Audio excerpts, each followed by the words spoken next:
Hello दोस्तों, स्वागत है आपका अपने ही यूट्यूब चैनल किस्से कहानियों की ऑडियो लाइब्रेरी पर। अभी हम सुन रहे हैं मुंशी प्रेमचंद्र द्वारा रचित उपन्यास प्रेमाश्रम का भाग 28। तो चलिए सुनते हैं आज का भाग। जलसा बड़ी सुंदरता से समाप्त हुआ। रानी गायत्री के व्याख्यान पर समस्त देश में वाह वाह मच गई। उसमें सनातन धर्म संस्था का ऐतिहासिक दिग्दर्शन कराने के बाद उसकी उन्नति और पतन, उसके उद्धार और सुधार, उसकी विरोधी तथा सहायक शक्तियों का बड़ी योग्यता से निरूपण किया गया था। संस्था की वर्तमान दशा और भावी लक्ष्य की बड़ी मार्मिक आलोचना की गई थी। पत्रों में उस वक्तृता को पढ़कर लोग चकित रह जाते थे और जिन्होंने उसे अपने कानों से सुना वे उसका स्वर्गीय आनंद कभी न भूलेंगे। क्या वाक्य शैली थी! कितनी सरल, कितनी मधुर, कितनी प्रभावशाली, कितनी भावमयी! वक्तृता क्या थी, एक मनोहर गान था। 3 दिन बीत चुके थे। ज्ञानशंकर अपने भव्य भवन में समाचार पत्रों का एक दफ्तर सामने रखे बैठे हुए थे। आजकल उनका यही काम था कि पत्रों में जहाँ कहीं इस जलसे की आलोचना हुई तुरंत काट कर रख लेते। गायत्री अब ज्ञानशंकर को देवतुल्य समझती थी।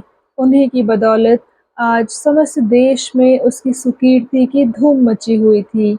उसके इस अतुल उपकार का एक ही उपहार था और वह प्रेमपूर्ण श्रद्धा थी। संध्या हो गई थी कि अकस्मात ज्ञानशंकर पत्रों की एक पोट लिए हुए अंदर गए और गायत्री से बोले, देखिए, राय साहब ने यह नया शिगुफा छोड़ा। गायत्री ने भौहें चढ़ाकर कहा, मेरे सामने उनका नाम ना लीजिए। मैंने उनकी कितनी चिरौरी की थी कि एक दिन के लिए जलसे में अवश्य आइए, पर उन्होंने जरा भी परवाह न की, पत्र का उत्तर तक ना दिया। बाप हैं तो क्या, मैं उनके हाथों भी अपमान नहीं सह सकती। ज्ञानशंकर बोला, मैंने तो समझा था यह उनकी लापरवाही है, लेकिन इस पत्र से विदित होता है कि आजकल वह एक दूसरे ही धुन में है। शायद इसी कारण अवकाश ना मिला हो। गायत्री बोली, क्या बात है, किसी अंग्रेज से लड़ तो नहीं बैठे? ज्ञानशंकर बोला, नहीं, आजकल एक संगीत सभा की तैयारी कर रहे हैं। गायत्री बोली, उनके यहाँ तो 12 मास संगीत सभा होती रहती है। ज्ञानशंकर ने कहा, नहीं, यह उत्सव बड़ी धूम से होगा। देश के समस्त गवैयों के नाम निमंत्रण पत्र भेजे गए हैं। यूरोप से भी कई जगत विख्यात ज्ञानाचार्य बुलाए जा रहे हैं। रईसों और अधिकारियों को दावत दी गई है। 1 सप्ताह तक जलसा होगा। यहाँ के संगीत शास्त्र और पद्धति में सुधार करना उनका उद्देश्य है। गायत्री बोली, हमारा संगीत शास्त्र ऋषियों का रचा हुआ है, उसमें क्या कोई सुधार करेगा? इसी भैरव और ध्रुपद के शब्द यशोदा नंदन की वंशी से निकलते थे। पहले कोई गा तो ले, सुधारना तो छोटा मुंह बड़ी बात है। ज्ञानशंकर ने कहा, राय साहब को कोई और चिंता तो है नहीं, एक ना एक स्वांग रचते रहते हैं। कर्ज बढ़ता जाता है, रियासत बोझ से दबी जाती है, पर वह अपनी धुन में किसी की कब सुनते हैं। मेरा अनुमान है कि इस समय उन पर कोई 3 लाख देन है। गायत्री बोली, इतना धन कृष्ण भगवान की सेवा में खर्च करते तो परलोक बन जाता। चिट्ठियां तो खोलिए, जरूर कोई पत्र होगा। ज्ञानशंकर बोला, हाँ, देखिए, यह लिफाफा उन्हीं का मालूम होता है। हाँ, उन्हीं का है। मुझे बुला रहे हैं और आपको भी बुला रहे हैं। गायत्री बोली, मैं तो जा चुकी। जब वह यहाँ आने में अपनी हेठी समझते हैं तो मुझे क्या पड़ी है कि उनके जलसों तमाशों में जाऊं। हाँ, विद्या को चाहे पहुंचा दीजिए, मगर शर्त यह है कि आप 2 दिन से ज्यादा वहां ना ठहरें। ज्ञानशंकर ने कहा, इसके विषय में सोच कर निश्चय करूंगा। यह तो पत्र बरहल और आम गांव के कारिंदों के हैं। दोनों लिखते हैं कि आसामी सभा का चंदा देने से इनकार करते हैं। गायत्री की त्योरियां बदल गई। प्रेम की देवी क्रोध की मूर्ति बन गई। बोली, क्या देहातों में भी अब वह हवा फैलने लगी? कारिंदों को लिख दीजिए कि इन पाजियों के घर में आग लगवा दें और उन्हें कोड़ों से पिटवाएं। उनका यह दिल कि मेरी आज्ञा का अनिरादर करें। देवकी नंदन, तुम इन नर पिशाचों को क्षमा करो। आप आज ही वहां आदमी रवाना करें। मैं यह अवज्ञा नहीं सह सकती। यह सब के सब कृतघ्न हैं। किसी दूसरे राज में होते तो आटे दाल का भाव खुलता। मैं उनके साथ उतनी रियायत करती हूँ, उतनी मदद के लिए तैयार रहती हूँ, उनके लिए नुकसान उठाती हूँ, और उसका यह फल। ज्ञान शंकर ने कहा, यह मुंशी राम सनेही का पत्र है। लिखते हैं, ठाकुर द्वारे का काम 3 दिन से बंद है। बेगारों को कितनी ताकीद की जाती है, मगर काम पर नहीं आते। गायत्री ने पूछा, उन्हें मजदूरी दी जाती है ना? ज्ञान शंकर ने उत्तर दिया, जी हाँ, लेकिन जमींदारी की दर से दी जाती है। जमींदारी शरह 2 आने हैं, आम शरह 6 आने हैं। गायत्री बोली, आप उचित समझे तो राम सनेही को लिख दीजिए कि 4 आने के हिसाब से मजदूरी दी जाए। ज्ञान शंकर ने कहा, लिख तो दूं, वास्तव में 2 आने में एक पेट भी नहीं भरता। लेकिन इन मूर्ख उजड्ड गवारों पर दया भी की जाए तो वह समझते हैं कि दब गए, कल को 6 आने मांगने लगेंगे और फिर बात भी ना सुनेंगे। गायत्री बोली, फिर लिख दीजिए कि बेगारों को जबरदस्ती पकड़वा लें, अगर ना आए तो उन्हें गांव से निकाल दीजिए। हम स्वयं दया भाव से उनके साथ चाहे जो सुलूक करें, मगर यह कदापि नहीं हो सकता कि कोई असामी मेरे सामने हेकड़ी जताए। अपना रौब और भय बनाए रखना चाहिए। ज्ञानशंकर बोला, यह पत्र अमेलिया के बाजार से आया है। ठेकेदार लिखता है कि लोग गोले के भीतर गाड़ियां नहीं लाते, बाहर ही पेड़ों के नीचे अपना सौदा बेचते हैं। कहते हैं, हमारा जहां जी चाहेगा बैठेंगे। ऐसी दशा में ठेका रद्द कर दिया जाए, अन्यथा मुझे बड़ी हानि होगी। गायत्री बोली, बाजार के बाहर भी तो मेरी ही जमीन है, वहां किसी को दुकान रखने का क्या अधिकार? ज्ञानशंकर बोला, कुछ नहीं, बदमाशी है। बाजारों में रुपए पीछे 1 पैसा बयाई देनी पड़ती है।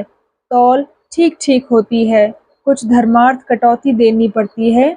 बाहर मनमाना राज है। गायत्री बोली, यह क्या बात है कि जो काम जनता के सुभीते और आराम के लिए किए जाते हैं, उनका भी लोग विरोध करते हैं? ज्ञानशंकर ने कहा, कुछ नहीं, यह मानव प्रकृति है।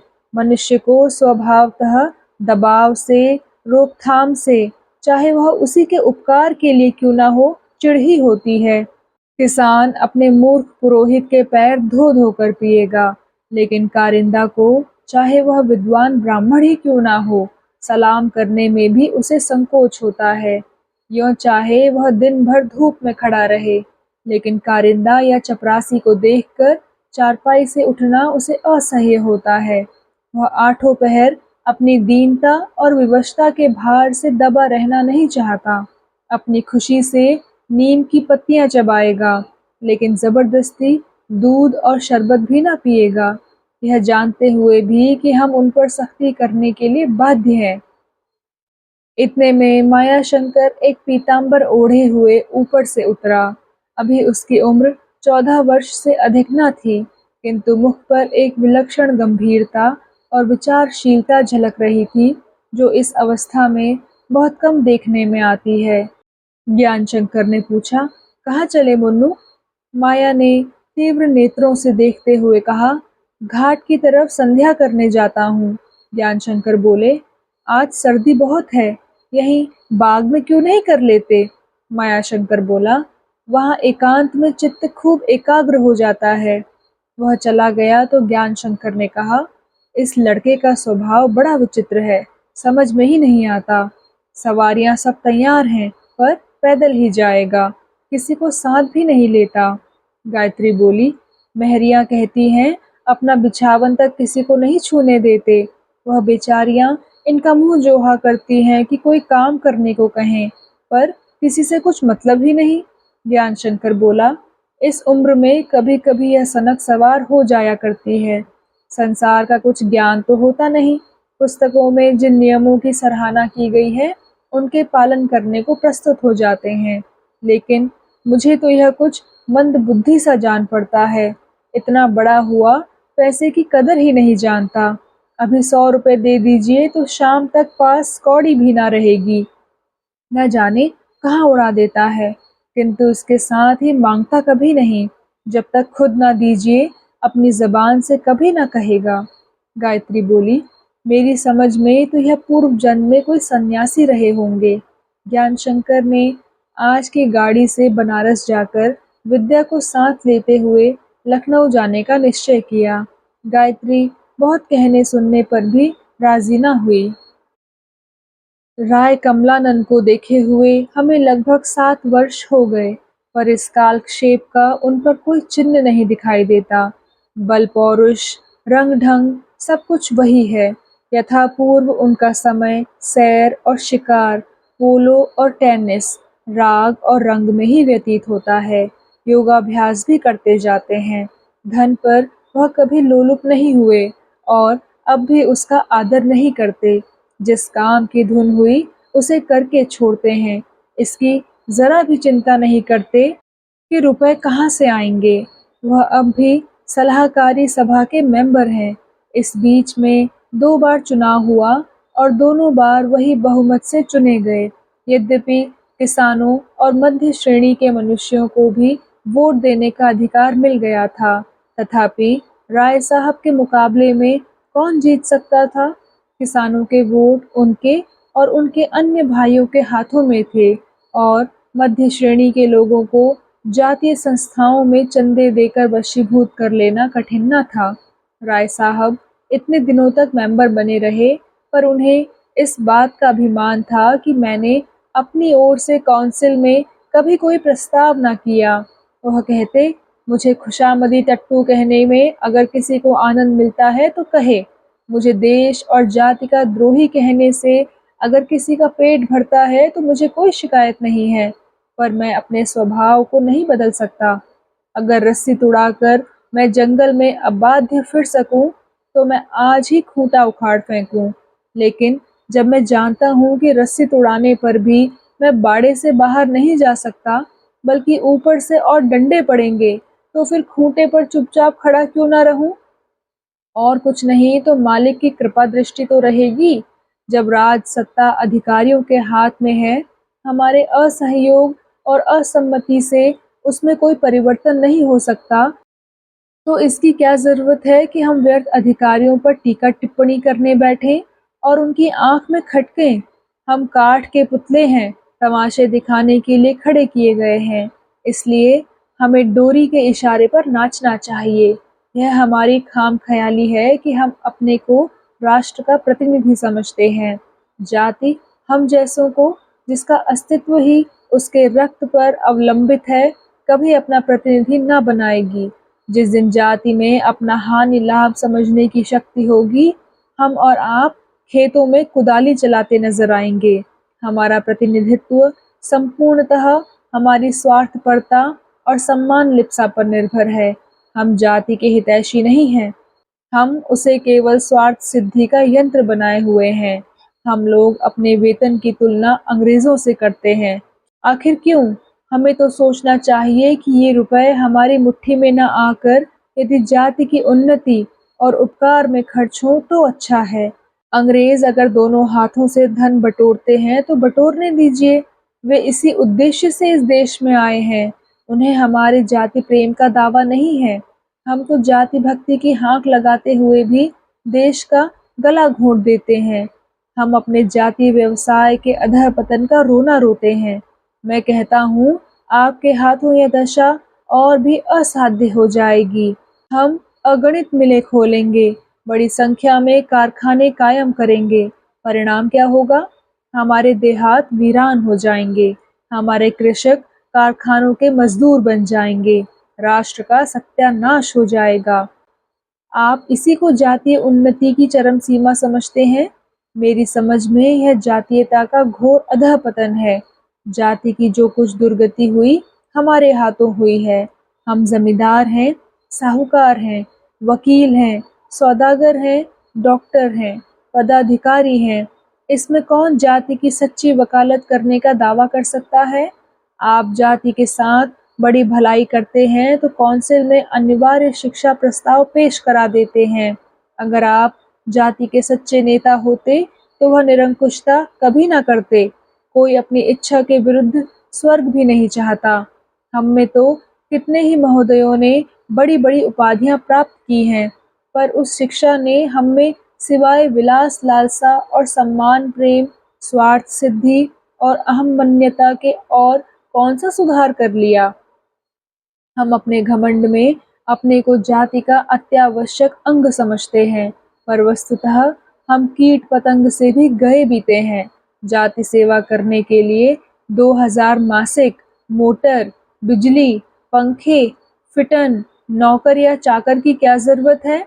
आप रूखी रोटियां खाकर जाति की सेवा इससे कहीं उत्तम रीति से कर सकते हैं। आप कहेंगे, वाह, हमने परिश्रम से विद्योपार्जन किया है, इसीलिए तो जब आपने अपने कायिक सुखभोग के लिए इतना अध्यवसाय किया है, तब जाति पर इसका क्या एहसान। आप किस मुंह से जाति के नेतृत्व का दावा करते हैं। आप मिले खोलते हैं तो समझते हैं हमने जाति की बड़ी सेवा की, पर यथार्थ में आपने 10-20 आदमियों को बनवास दे दिया। आपने उनके नैतिक और सामाजिक पतन का सामान पैदा कर दिया। हाँ, आपने और आपके साझेदारों ने 45 रुपए प्रति सैकड़े लाभ अवश्य उठाया। तो भाई, जब तक यह धींगा धींगी चलती है, चलने दो। ना तुम मुझे बुरा कहो, ना मैं तुम्हें बुरा कहूँ। हम और आप, नरम और गरम, दोनों ही जाति के शत्रु हैं। अंतर यह है कि मैं अपने को शत्रु समझता हूँ और आप अहंकार के मद में अपने को उसका मित्र समझते हैं। इन तर्कों को सुनकर लोग उन्हें बक्की और झक्की कहते थे। अवस्था के साथ राय साहब का संगीत प्रेम और भी बढ़ता जाता था। अधिकारियों से मुलाकात का उन्हें अब इतना व्यसन नहीं था। जहाँ किसी उस्ताद की खबर पाते तुरंत बुलाते और यथा योग्य सम्मान करते। संगीत की वर्तमान अभिरुचि को देखकर उन्हें भय होता था कि अगर कुछ दिनों यही दशा रही तो इसका स्वरूप ही मिट जाएगा। देश और भैरव की तमीज भी किसी को ना होगी। वह संगीत कला को जाति की सर्वश्रेष्ठ संपत्ति समझते थे। उसकी अवनति उनकी समझ में जातीय पतन का निकृष्टतम स्वरूप था। व्यय का अनुमान 4 लाख किया गया था। राय साहब ने किसी से सहायता मांगना उचित न समझा था, लेकिन कई रईसों ने स्वयं 2-2 लाख के वचन दिए थे। तब भी राय साहब पर 2-2 लाख का भार पड़ना सिद्ध था। यूरोप से 6 नामी संगीतज्ञ आ गए थे, 2-2 जर्मनी से, 2 इटली से, 1 फ्रांस और 1 इंग्लिस्तान से। मैसूर, ग्वालियर, ढाका, जयपुर, कश्मीर के उस्तादों को निमंत्रण पत्र भेज दिए गए थे। राय साहब का प्राइवेट सेक्रेटरी सारे दिन पत्र व्यवहार में व्यस्त रहता था। इस पर चिट्ठियों की इतनी कसरत हो जाती थी कि बहुधा राय साहब को स्वयं जवाब लिखने पड़ते थे। इसी काम को निपटाने के लिए उन्होंने ज्ञान शंकर को बुलाया और वह आज ही विद्या के साथ आ गए थे। राय साहब ने गायत्री के न आने पर बहुत खेद प्रकट किया और बोले, वह इसलिए नहीं आई है कि मैं सनातन धर्म सभा के उत्सव में न आ सका था। अब रानी हो गई है, क्या इतना गर्व भी ना होगा। यहाँ तो मरने की भी छुट्टी ना थी, जाता कैसे। ज्ञान शंकर रात भर के जागे थे। भोजन करके लेटे तो तीसरे पहर उठे। राय साहब दीवान खाने में बैठे हुए चिट्ठियां पढ़ रहे थे। ज्ञान शंकर को देखकर बोले, आइए भगत जी, आइए। तुमने तो काया ही पलट दी। बड़े भाग्यवान हो कि इतनी ही अवस्था में ज्ञान प्राप्त कर लिया। यहाँ तो मरने के किनारे आए, पर अभी तक माया मोह से मुक्त न हुए। यह देखो, पूना से प्रोफेसर माधुलकर ने यह पत्र भेजा है। उन्हें न जाने कैसे यह शंका हो गई है कि मैं इस देश में विदेशी संगीत का प्रचार करना चाहता हूँ। इस पर आपने मुझे खूब आड़े हाथों लिया है। ज्ञान शंकर मतलब की बात छेड़ने के लिए अधीर हो रहे थे। अवसर मिल गया, बोले, आपने यूरोप से लोगों को नाहक बुलाया, इसी से जनता को ऐसी शंकाएं हो रही हैं। उन लोगों की फीस तय हो गई है क्या। राय साहब बोले, हाँ, यह तो पहली बात थी। 2 सज्जनों की फीस तो रोजाना 2-2 हजार है। सफर का खर्च अलग। जर्मनी के दोनों महाशय 1.5-1.5 हजार रोजाना लेंगे। केवल इटली के दोनों आदमियों ने निस्वार्थ भाव से शरीक होना स्वीकार किया है। ज्ञानशंकर बोला, अगर यह चारों महाशय यहाँ 15 दिन भी रहे तो 1 लाख रुपए तो उन्हीं को चाहिए। राय साहब बोले, हाँ, इससे क्या कम होगा। ज्ञानशंकर बोले, तो कुल खर्च चाहे 5-5 लाख तक जा पहुंचेगा। राय साहब ने कहा, तखमीना तो 4 लाख का किया था, लेकिन शायद इससे कुछ ज्यादा ही पड़ जाए। ज्ञानशंकर ने कहा, यहाँ के रईसों ने भी कुछ हिम्मत दिखाई है क्या? राय साहब ने कहा, हाँ, कई सज्जनों ने वचन दिए हैं, संभव है 2 लाख मिल जाए। ज्ञानशंकर ने कहा, अगर वह अपने वचन पूरे भी कर दें तो आपको 2-3 लाख की जेरबारी होगी। राय साहब ने व्यंग्यपूर्ण हास्य के साथ कहा, मैं उसे जेरबारी नहीं समझता। धन सुख भोग के लिए है, उसका और कोई उद्देश्य नहीं है। मैं धन को अपनी इच्छाओं का गुलाम समझता हूँ, उसका गुलाम नहीं बनना चाहता। ज्ञानशंकर ने कहा, लेकिन वारिसों को भी तो सुख भोग का कुछ न कुछ अधिकार है। राय साहब बोले, संसार में सब प्राणी अपने कर्मानुसार सुख दुख भोगते हैं, मैं किसी के भाग्य का विधाता हूँ क्या? ज्ञानशंकर बोले, क्षमा कीजिएगा, यह शब्द ऐसे पुरुष के मुंह से शोभा नहीं देते जो अपने जीवन का अधिकांश समय बिता चुका हो। राय साहब ने कठोर स्वर से कहा, तुमको मुझे उपदेश करने का कोई अधिकार नहीं है। मैं अपनी संपत्ति का स्वामी हूँ, उसे अपनी इच्छा और रुचि के अनुसार खर्च करूंगा। यदि इससे तुम्हारे सुख स्वप्न नष्ट होते हैं तो हो, मैं इसकी परवाह नहीं करता। यह मुमकिन नहीं कि सारे संसार में इस कॉन्फ्रेंस की सूचना देने के बाद अब मैं उसे स्थगित कर दूं। मेरी सारी जायदाद बिक जाए तो भी मैंने जो काम उठाया है उसे अंत तक पहुंचा कर ही छोड़ूंगा। मेरी समझ में नहीं आता कि तुम कृष्ण के ऐसे भक्त और त्याग तथा वैराग्य के ऐसे साधक होकर माया मोह में इतने लिप्त क्यों हो। जिसने कृष्ण का दामन पकड़ा, प्रेम का आश्रय लिया, भक्ति की शरण गही, उसके लिए सांसारिक वैभव क्या चीज है? तुम्हारी बातें सुनकर और तुम्हारे चित्त की यह वृत्ति देखकर मुझे संशय होता है कि तुमने वह रूप धरा है और प्रेम भक्ति का स्वाद नहीं पाया। कृष्ण का अनुरागी कभी इतना संकीर्ण हृदय नहीं हो सकता। मुझे अब शंका हो रही है कि तुमने यह जाल कहीं सरल हृदय गायत्री के लिए न फैलाया हो। यह कहकर राय साहब ने ज्ञानशंकर को तीव्र नेत्रों से देखा। उनके संदेह का निशाना इतना ठीक बैठा था कि ज्ञानशंकर का हृदय कांप उठा। इस भ्रम का मूलोच्छेद करना परमावश्यक था। राय साहब के मन में इसका जगह पाना अत्यंत भयंकर था। इतना ही नहीं, इस भ्रम को दूर करने के लिए निर्भीकता की आवश्यकता थी। शिष्टाचार का समय न था। बोले, आपके मुख से स्वांग और बहरूप की लांछना सुनकर एक मसल याद आती है, लेकिन आप पर उसे घटित करना नहीं चाहता। जो प्राणी धर्म के नाम पर विषय वासना और विषपान को सतुत्य समझता हो, वह यदि दूसरों की धार्मिक वृत्ति को पाखंड समझे तो क्षम्य है। राय साहब ने ज्ञानशंकर को फिर चुभती हुई दृष्टि से देखा और कड़ी आवाज से बोले, तुम्हें सच कहना होगा। ज्ञानशंकर को ऐसा अनुभव हुआ मानो उनके हृदय पर से कोई पर्दा उठा जा रहा है। उन पर एक अर्ध विस्मृति की दशा छा गई। दीन भाव से बोले, जी हाँ, सच कहूंगा। राय साहब ने पूछा, तुमने ये जाल किसके लिए फैलाया है? ज्ञानशंकर ने कहा, गायत्री के लिए। राय साहब बोले, तुम मुझसे क्या चाहते हो? ज्ञानशंकर ने कहा, उसकी संपत्ति और उसका प्रेम। राय साहब खिलखिलाकर हंसे। ज्ञानशंकर को जान पड़ा मैं कोई स्वप्न देखते देखते जाग उठा। उनके मुख से जो बातें निकली थी वह उन्हें याद थी। उनका कृत्रिम क्रोध शांत हो गया था। उसकी जगह उस लज्जा और दीनता ने ले ली थी जो किसी अपराधी के चेहरे पर नजर आती है। वह समझ गए कि राय साहब ने मुझे अपने आत्मबल से वशीभूत करके मेरी दुष्कल्पनाओं को स्वीकार करा लिया। इस समय वह उन्हें अत्यंत भयावह रूप में दिख पड़ते थे। उनके मन में अत्याचार या प्रत्याघात करने की घातक चेष्टा लहरें मार रही थी, पर इसके साथ ही उन पर एक विचित्र भय आच्छादित हो गया था। वह इस शैतान के सामने अपने को सर्वथा निर्बल और अशक्त पाते थे। इन परिस्थितियों से वह ऐसे उद्विग्न हो रहे थे कि जी चाहता था आत्महत्या कर लूं। जिस भवन को वह 6-7 वर्षों से एक-एक ईंट जोड़कर बना रहे थे, इस समय वह हिल रहा था और निकट था कि गिर पड़े। उसे संभालना उनकी शक्ति के बाहर था।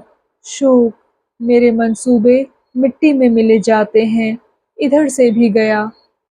यकायक राय साहब बोले, बेटा, तुम व्यर्थ मुझ पर इतना क्रोध कर रहे हो। मैं इतना क्षुद्र हृदय नहीं हूँ कि तुम्हें गायत्री की दृष्टि में गिराऊं। उसकी जायदाद तुम्हारे हाथ लग जाए तो मेरे लिए इससे ज्यादा हर्ष की बात और क्या होगी। लेकिन तुम्हारी चेष्टा उसकी जायदाद तक ही सीमित रहती तो मुझे कोई आपत्ति ना होती। आखिर वह जायदाद किसी न किसी को तो मिलेगी ही, और जिन्हें मिलेगी वह मुझे तुमसे ज्यादा प्यारे नहीं हो सकते। किंतु मैं उसके सतीत्व को उसकी जायदाद से कहीं ज्यादा बहुमूल्य समझता हूँ और उस पर किसी की लोलुप दृष्टि का पड़ना सहन नहीं कर सकता। तुम्हारी सच्चरित्रता की मैं सराहना किया करता था। तुम्हारी योग्यता और कार्यपटुता का मैं कायल था। लेकिन मुझे इसका गुमान भी ना था कि तुम इतने स्वार्थ भक्त हो। तुम मुझे पाखंडी और विषयी समझते हो। मुझे इसका जरा भी दुख नहीं है। अनात्मवादियों को ऐसी शंका होना स्वाभाविक है, किंतु मैं तुम्हें विश्वास दिलाता हूँ कि मैंने कभी सौंदर्य को वासना की दृष्टि से नहीं देखा। मैं सौंदर्य की उपासना करता हूँ, उसे अपने आत्मनिग्रह का साधन समझता हूँ, उससे आत्मबल संग्रह करता हूँ, उसे अपनी चेष्टाओं की सामग्री नहीं बनाता। और मान लो मैं विषय ही सही, बहुत दिन बीत गए हैं, थोड़े दिन और बाकी हैं। जैसे अब तक रहा वैसे ही आगे भी रहूंगा। अब मेरा सुधार नहीं हो सकता, लेकिन तुम्हारे सामने अभी सारी उम्र पड़ी हुई है। इसलिए मैं तुमसे अनुरोध करता हूँ और प्रार्थना करता हूँ कि इच्छाओं के, कुवासनाओं के गुलाम मत बनो। तुम इस भ्रम में पड़े हुए हो कि मनुष्य अपने भाग्य का विधाता है। यह सर्वथा मिथ्या है। हम तकदीर के खिलौने हैं, विधाता नहीं। वह हमें अपनी इच्छा अनुसार नचाया करती है। तुम्हें क्या मालूम है कि जिसके लिए तुम सत्यासत्य में विवेक नहीं करते, पुण्य और पाप को समान समझते हो, उस शुभ मुहूर्त तक सभी विघ्न बाधाओं से सुरक्षित रहेगा। संभव है कि ठीक उस समय जब जायदाद पर उसका नाम चढ़ाया जा रहा हो, एक फुंसी उसका काम तमाम कर दे। यह न समझो कि मैं तुम्हारा बुरा सोच रहा हूँ। तुम्हें आशाओं की असारता का केवल एक स्वरूप दिखाना चाहता हूँ। मैंने तकदीर की कितनी ही लीलाएं देखी हैं और स्वयं उसका सताया हुआ हूँ। उसे अपनी शुभ कल्पनाओं के सांचे में ढालना हमारी सामर्थ्य से बाहर है। मैं नहीं कहता कि तुम अपने और अपनी संतान के हित की चिंता मत करो, धनोपार्जन ना करो। नहीं, खूब धन कमाओ और खूब समृद्धि प्राप्त करो, किंतु अपनी आत्मा और ईमान को उस पर बलिदान ना करो। धूर्तता और पाखंड, छल और कपट से बचते रहो। मेरी जायदाद 20 लाख से कम की मालियत नहीं है। अगर 2-4 लाख कर्ज हो ही जाएं, तो तुम्हें घबराना नहीं चाहिए। क्या इतनी संपत्ति माया शंकर के लिए काफी नहीं है? तुम्हारी पैतृक संपत्ति भी 2 लाख से कम की नहीं है। अगर इसे काफी नहीं समझते तो गायत्री की जायदाद पर निगाह रखो। इसे मैं बुरा नहीं कहता। अपने सुप्रबंध से, कार्यकुशलता से, किफायत से, हितेच्छा से उसकी कृपा पात्र बन जाओ, ना कि उसके भोलेपन, उसकी सरलता और मिथ्या भक्ति को अपनी कूटनीति का लक्ष्य बनाओ और प्रेम का स्वांग भरकर उसके जीवन रत्न पर हाथ बढ़ाओ। इतने में प्राइवेट सेक्रेटरी साहब आए। राय साहब उनकी ओर आकृष्ट हो गए। ज्ञानशंकर रो रहे थे। भेद खुल जाने का शोक था, चिरसंचित अभिलाषाओं के विनष्ट हो जाने का दुख, कुछ ग्लानि, कुछ अपनी दुर्जनता का खेद, कुछ निर्बल क्रोध। तर्कना शक्ति इतने आघातों का प्रतिरोध न कर सकती थी। ज्ञानशंकर उठकर बगल में बेंच पर जा बैठे। माघ का महीना था और संध्या का समय, लेकिन उन्हें इस समय जरा भी सर्दी न लगती। समस्त शरीर अंतरस्थ चिंता दाह से खौल रहा था। राय साहब का उपदेश संपूर्णतः विस्मृत हो गया था। केवल यह चिंता थी कि गिरती हुई दीवार को कैसे थामे, मरती हुई अभिलाषाओं को कैसे संभालें। यह महाशय कहते हैं कि मैं गायत्री से कुछ न कहूँगा, लेकिन इनका एतबार ही क्या। इन्होंने जहाँ उसके कान भरे, वह मेरी सूरत से घृणा करने लगेगी। गौरवशील स्त्री है, उसे अपने सतीत्व पर घमंड है। यद्यपि उसे मुझसे प्रेम है, किंतु अभी तक उसका आधार धर्म पर है, मनोवेगों पर नहीं। उसकी स्थिति का क्या भरोसा। दुष्ट अपनी जायदाद का सर्वनाश तो किए ही डालता है, उधर का द्वार भी बंद किए देता है कि मुझे कहीं निकलने का मार्ग ही ना मिले। मैं इतनी निराशाओं का भार नहीं सह सकता। इस जीवन में अब कोई आनंद ना रहा। जब अभिलाषाओं का ही अंत हुआ जाता है, तब जीकर क्या करना है। हाँ, क्या सोचता था और क्या हो रहा है।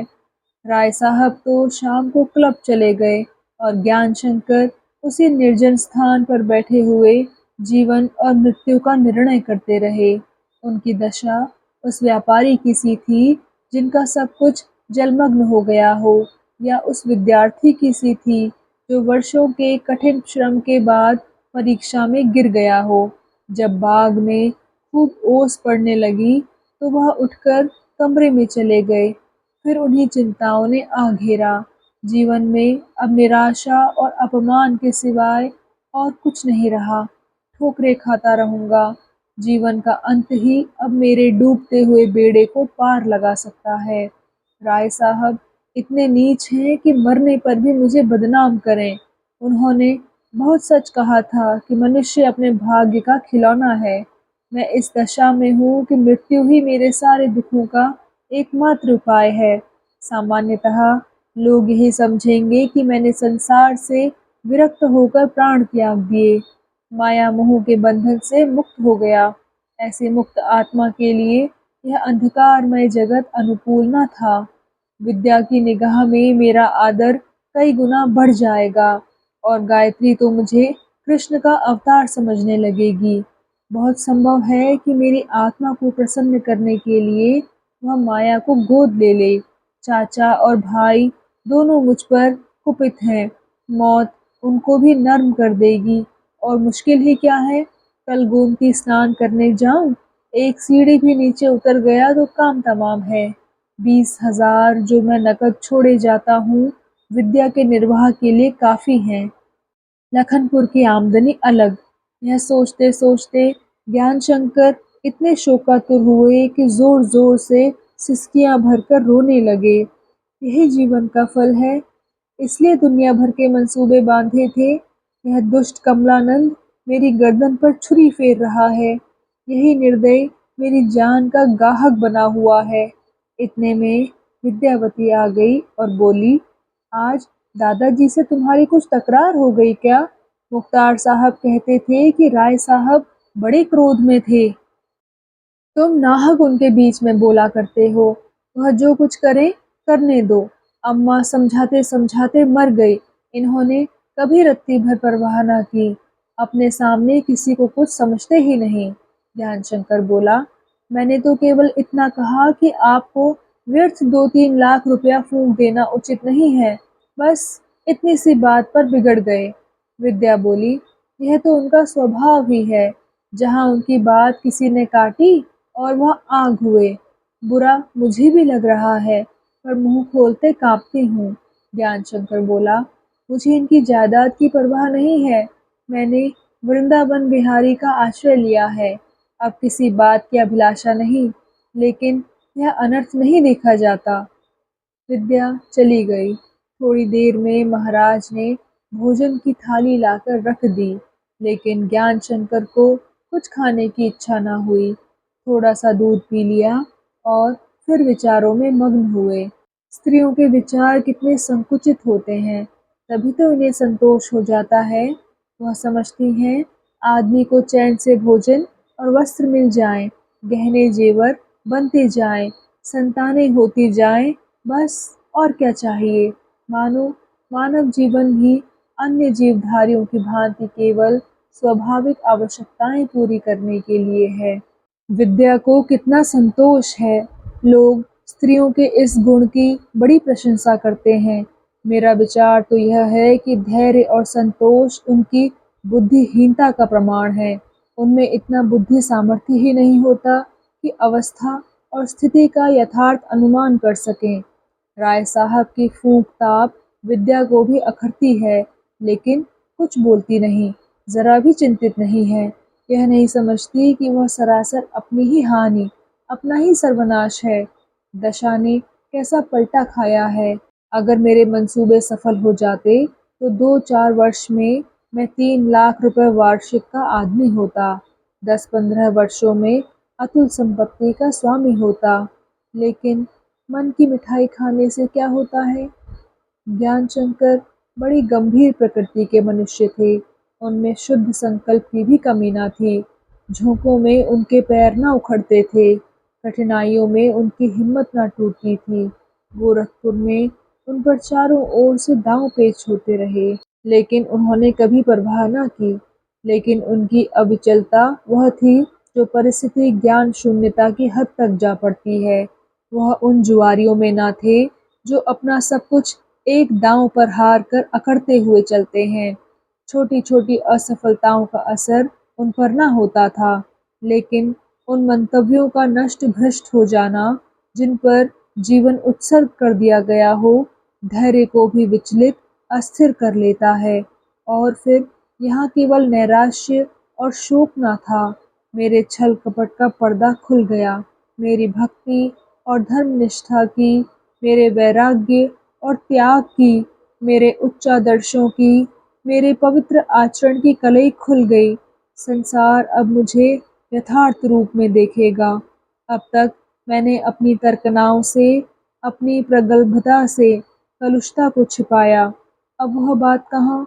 ज्ञानशंकर को नींद न आई। जरा आंखें झपक जाती तो भयावह स्वप्न दिखाई देने लगते। कभी देखते मैं गोमती में डूब गया हूँ और मेरा शव चिता पर जलाया जा रहा है। कभी नजर आता मेरा विशाल भवन विध्वंस हो गया है और माया शंकर उसके भग्नावेश पर बैठा हुआ रो रहा है। एक बार ऐसा जान पड़ा कि गायत्री मेरी ओर कुपित दृष्टि से देख रही है। तुम मक्कार हो, आंखों से दूर हो जाओ। प्रातःकाल ज्ञानशंकर उठे तो चित्त बहुत खिन्न था। ऐसे अलसाए हुए थे मानो कोई मंजिल तय करके आए हों। उन्होंने किसी से कुछ बातचीत ना की, धोती उठाई और पैदल गोमती की ओर चले। अभी सूर्योदय नहीं हुआ था, लेकिन तंबाकू वालों की दुकानें खुल रही थी।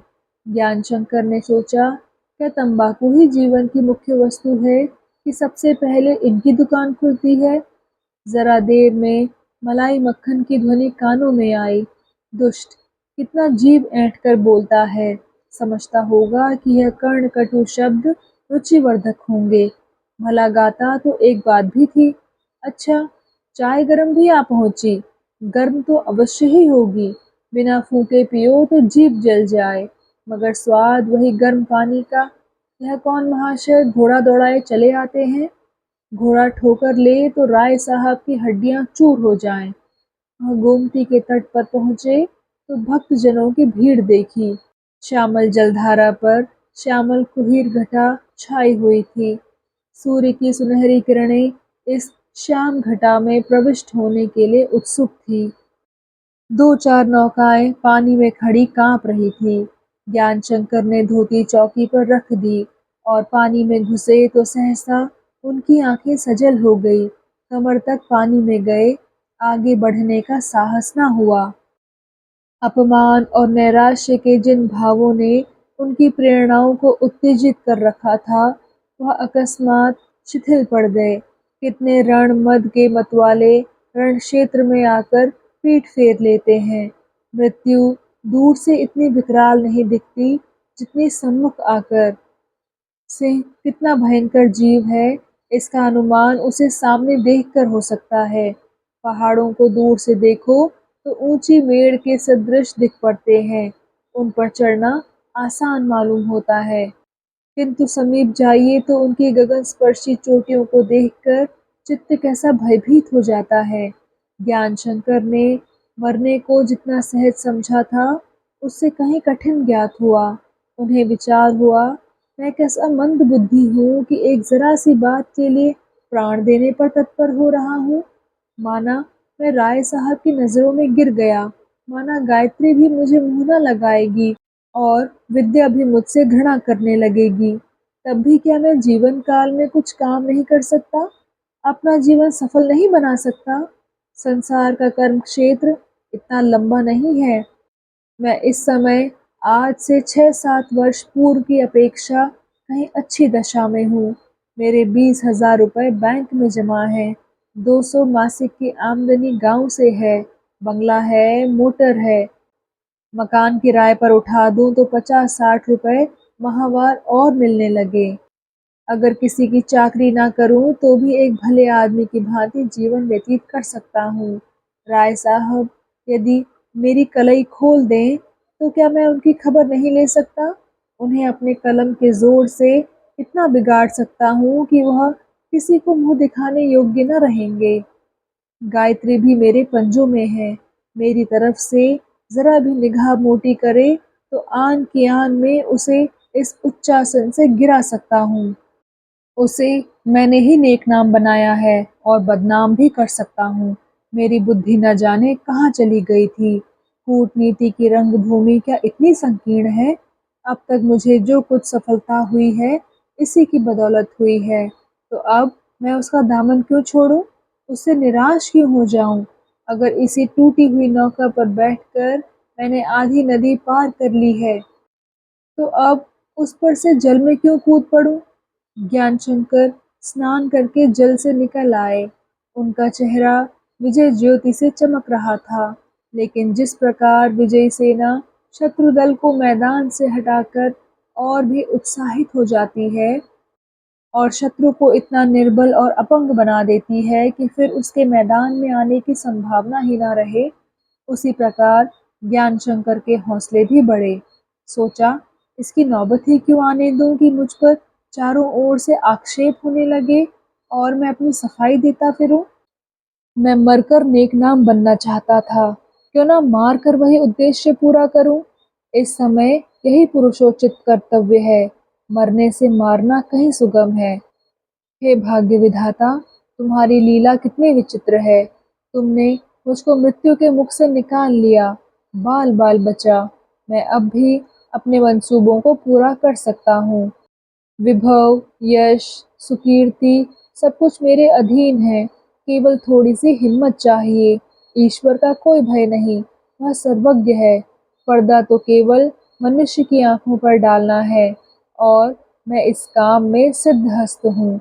ज्ञानशंकर एक किराए के तांगे पर बैठकर घर आए। रास्ते भर वह इन्हीं विचारों में लीन रहे। उनकी रिद्धि प्राप्ति के मार्ग में राय साहब ही बाधक हो रहे थे। इस बाधा को हटाना आवश्यक था। पहले ज्ञानशंकर ने निराश होकर मार्ग से लौट जाने का निश्चय किया था। अपने प्राण देकर इस संकट से निवृत्त होना चाहते थे। अब उन्होंने राय साहब को ही अपनी आकांक्षाओं की वेदी पर बलिदान करने की ठानी। संसार इसे हिंसा कहेगा, उसकी दृष्टि में यह घोर पाप है, सर्वथा अक्षम्य, अमानुषीय। लेकिन दार्शनिक दृष्टि से देखिए तो इसमें पाप का संपर्क तक नहीं है। राय साहब के मरने से किसी को हानि क्या होगी? उनके बाल बच्चे नहीं हैं जो अनाथ हो जाएंगे। वह कोई ऐसा महान कार्य नहीं कर रहे हैं जो उनके मर जाने से अधूरा रह जाएगा। उनकी जायदाद का भी ह्रास नहीं होता, बल्कि एक ऐसी व्यवस्था का आरोपण हुआ जाता है जिससे वह सुरक्षित रहेगी। समाज और अर्थशास्त्र के सिद्धांतों के अनुसार तो इसे हत्या कह ही नहीं सकते। नैतिक दृष्टि से भी इस पर कोई आपत्ति नहीं हो सकती। केवल धार्मिक दृष्टि से इसे पाप कहा जा सकता है और लौकिक रीति के अनुसार तो यह काम केवल सराहनीय ही नहीं, परमावश्यक है।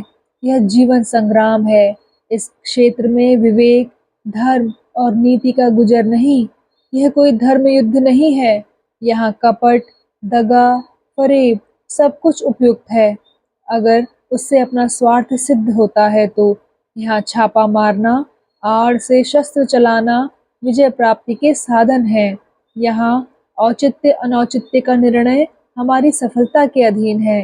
अगर जीत गए तो सारे धोखे और मुगालते सो अवसर के नाम से पुकारे जाते हैं। हमारी कार्यकुशलता की प्रशंसा होती है। हारे तो उन्हें पाप कहा जाता है। बस इस पत्थर को मार्ग से हटा दूं तो मेरा रास्ता साफ है। ज्ञान शंकर ने नाना प्रकार के तर्कों से इस मनोगत विचार को उसी तरह प्रोत्साहित किया जैसे कोई कबूतरबाज बहके हुए कबूतरों को दाना बिखेर बिखेर कर अपनी छतरी पर बुलाता है। अंत में उनकी हिंसात्मक प्रेरणा दृढ़ हो गई। जगत हिंसा के नाम से कांपता है। हिंसक पर बिना समझे बूझे चारों ओर से वार होने लगते हैं। वह दुरात्मा है, दंडनीय है, उसका मुंह देखना भी पाप है। लेकिन यह अनंत सागर केवल मूर्खों की बस्ती है। इसके विचारों का, इसके भावों का सम्मान करना कांटों पर चलना है। यहाँ कोई नियम नहीं, कोई सिद्धांत नहीं, कोई न्याय नहीं। इसकी ज़बान बंद करने का बस एक ही उपाय है। इसकी आँखों पर पर्दा डाल दो और वह तुमसे ज़रा भी ऐतराज़ ना करेगी। इतना ही नहीं, तुम समाज के सम्मान के अधिकारी हो जाओगे। घर पहुंचकर ज्ञानशंकर तुरंत राय साहब के पुस्तकालय में गए और अंग्रेजी का बृहत रसायन कोश निकालकर विषाक्त पदार्थों के गुण और प्रभाव का अन्वेषण करने लगे। तो दोस्तों, कैसा लगा आपको आज का भाग? कृपया कमेंट सेक्शन में आकर ज़रूर बताइएगा। और अगर आपने अभी तक इस चैनल को सब्सक्राइब नहीं किया है तो कृपया सब्सक्राइब भी ज़रूर कर लीजिएगा। मैं मिलती हूँ आपसे इसी कहानी के अगले भाग के साथ। तब तक के लिए धन्यवाद।